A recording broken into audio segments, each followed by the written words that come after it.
ثم جعلناك على شريعة من الأمر فاتبعها ولا تتبع أهواء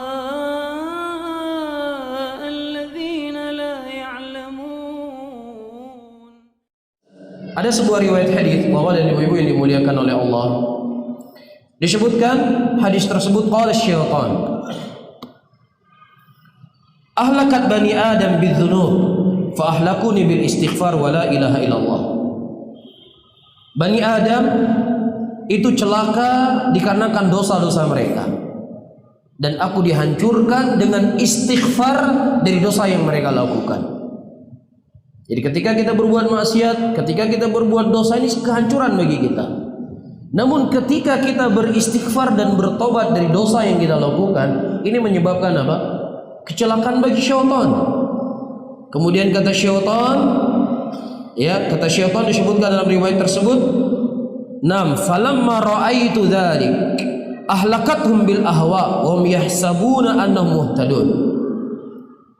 Nah, ketika aku melihat mereka berbuat dosa dan maksiat, dia bisa beristighfar, maka aku mengalihkan mereka kepada sesuatu yang lainnya supaya mereka tidak bertobat dari perbuatannya itu. Apa itu? Bid'ah. Aku goda mereka untuk berbuat bid'ah. Aku menggoda mereka untuk berbuat sesuatu yang tidak pernah dicontohkan dalam agama ini, tetapi maksud dan tujuannya untuk beribadah kepada Allah. Disitulah hancurnya mereka, dan aku tidak bisa dikalahkan. Hadis ini, saudara-saudaraku muslimin dan muslimat, adalah hadis yang dhaif, bahkan dihukumi oleh para ulama dengan hadis yang palsu. Di antara yang memalsukan hadis ini Ibnu Katsir rahimahullah dan juga Syekh Albani.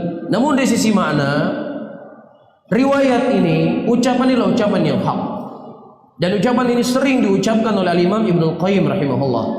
Namun kita tidak boleh menisbatkan itu kepada Rasulullah sallallahu alaihi wasallam.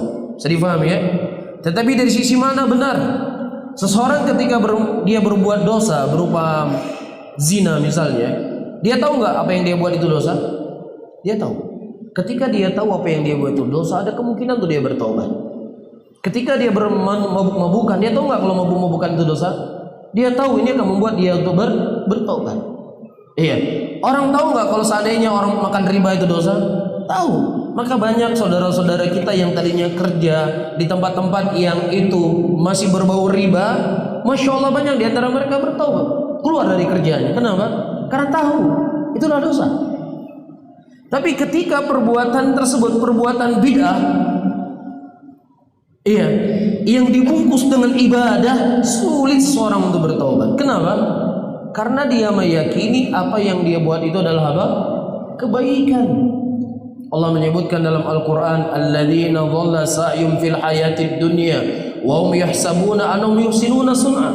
Dan orang-orang yang mereka telah sesat kehidupannya di dunia ini, dia menyangka bahwasanya apa yang dilakukan itu adalah apa? Kebaikan.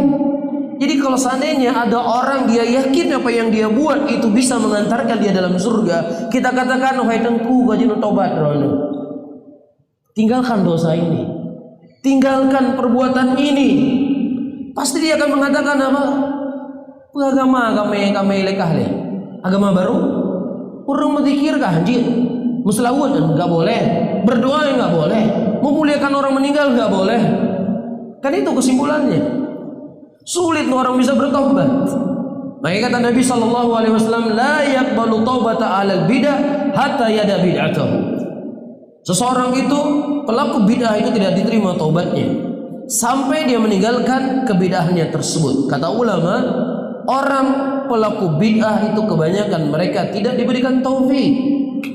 Sulit kalau kita ingin berdebat kepada orang yang mereka berbuat maksiat. Sulit kita nasihati mereka, karena pasti mereka berkeyakinan apa yang mereka buat itu adalah kebaikan. Tapi kalau seandainya kita ngomong kepada pelaku dosa dan maksiat, dia mengatakan apa? Saya tahu dosa saya tahu apa yang saya buat dosa, saya tahu, saya paham. Tapi saya belum dapat pekerjaan yang layak. Istri saya belum setuju. Orang tua saya belum setuju. Pasti ngomongnya seperti itu kan? Ya enggak? Ya, saya sulit berhenti dari merokok misalnya. Karena memang sebenarnya saya ingin berhenti merokok, tapi sulit sekali saya tinggalkan. Berat sekali. Tapi kalau pelaku bid'ah, ada nggak dia ngomong, ya saya sebenarnya suntuk sama bid'ah ini, tapi ya mau gimana lagi? Ada.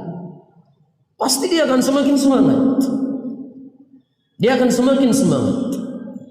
Ya, oleh karena itu, ayyuhal ikhwah rahimani wa rahimakumullah, disebutkan oleh al-Imam Ibnu Taimiyah rahimahullah, Nabi sallallahu alaihi wasallam memerintahkan untuk memerangi Khawarij, karena Khawarij itu punya pemikiran kebidahan dalam kepalanya.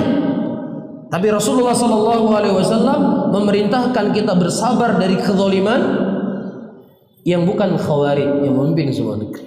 Kan seperti itu. Disebutkan oleh Ibnu Taimiyah, ini bukan ucapan saya.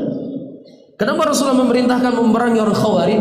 Karena kerusakan Khawarij yang mereka membawa kebidahan itu jauh lebih berbahaya dari kezaliman-kezaliman yang dibuat oleh pihak lainnya. Bisa difahami di sini? Ini disebutkan oleh Syekhul Islam dan demikian hakikatnya. Iya, Rasulullah mengatakan sebaik-baik orang yang dalam memerangi Khawarij, dan sebaik-baik orang yang dibunuh adalah dibunuh oleh Khawarij. Dan Nabi mengatakan haulai kilabun nar, mereka adalah anjing-anjing neraka. Tapi ketika berbicara dalam konteks yang lainnya, Rasulullah mengatakan isbiru hatta talqani fil haud.